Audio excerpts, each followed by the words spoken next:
Hi everyone! Welcome back to Tea Time. Apricot here, and today I come to you with a little game that I found on itch.io called Space Frog. Or is it itch.io? I'm not sure. Mispronouncing things is kind of my thing. Anyway, I'm not really sure if this is a game or, as the title might indicate, just a little story, but it looked cute and I wanted something very relaxing and simple to record, as always. So, here we go. Space Frog. Once upon a time, there was a frog. His name was Space Frog. Space Frog had a little spaceship, and it was made just for him. One day, Space Frog decided to go collect a star. To get a star, Space Frog would need to board his spaceship.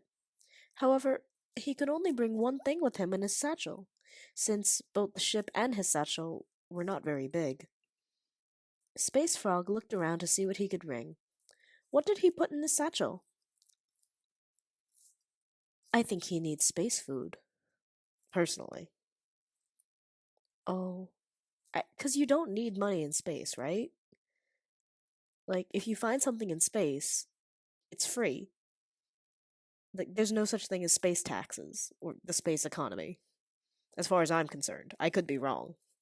If there are any NASA workers in my comments, let me know. But I would say a water bottle, but this bottle's empty, so I'm gonna go with space food. Space Frog put the packet of space food in his satchel.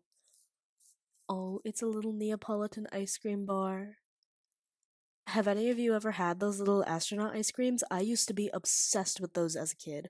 Whenever my parents would take me to like the science centers and the museums, I would have to get one of those, and I would always get the mint chocolate chip ones. Now the space frog was ready to go. He got into his spaceship, and then he started the countdown. Three, two, one.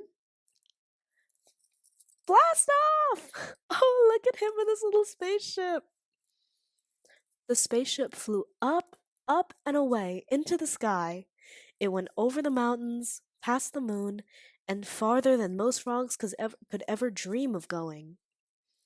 But Space Frog was no ordinary frog. Space Frog peered out the spaceship window. He knew what he was looking for. He just needed to find it. But where should he go? The first planet Space Frog was a small one, pale and blue. Did he stop his spaceship? Hmm. Oh, does he?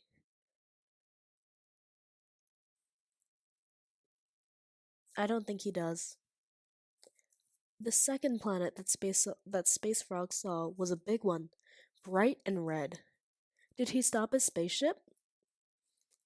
Something about this one just doesn't sit with me right either. I don't think he did. The third planet that Space Frog saw was a strange one, dark and lonely. Did he stop his spaceship? I think he did. Space Frog steered his spaceship to the lonely little planet, and it was dark. He could hardly see a thing. Space Frog wasn't scared of the dark. Really, he wasn't. Space Frog journeyed across the dark planet until he found a rabbit standing by a lamppost, and the rabbit was crying. Oh no, said Space Frog. What's wrong? Why are you crying?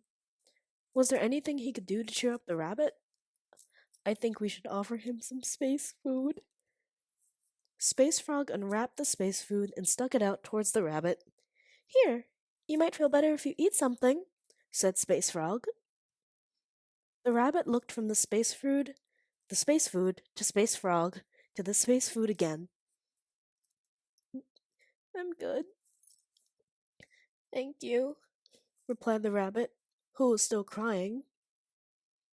They looked a little suspicious of the space food. Oh, are you sure? You look sad, responded Space Frog. Oh, do you mean my tears? I'm just making tears for the lamppost, said the rabbit. The lamppost? Replied Space Frog. Why would a lamppost need tears? It'll be faster to just show you, said the rabbit. They cupped their paws underneath their face, and their tears pooled together to form a soft, glowing crystal of light. Is this a star? Asked Space Frog, eyes wide with wonder. A small one, but yeah, said the rabbit with a smile. You can have it if you'd like. But don't you need it for the lamppost? Asked Space Frog. I'm waiting for the lamp to die out before putting in a new light, said the rabbit. If you say so then. Space Frog took the little star from the rabbit, who handed it over with a smile. Space Frog put the little star inside his satchel. Then he squeezed into his spaceship and flew back down to Earth. After Space Frog landed, he went home and took the star out of his satchel. It was very small for a star, and not very bright or sparkly. Honestly, you could call it a glowy rock, and very few people would have known the difference. But he had a nice little souvenir and a good story to go with it. Space Frog could go looking for brighter and sparklier stars tomorrow.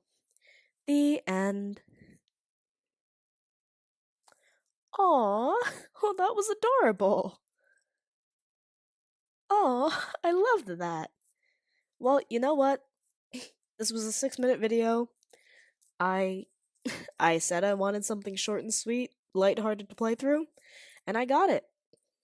I hope you guys enjoyed watching this tiny little adventure, and please go check out this game for yourself. I'll put the link in the description, and let me know what adventure you go on with Space Frog.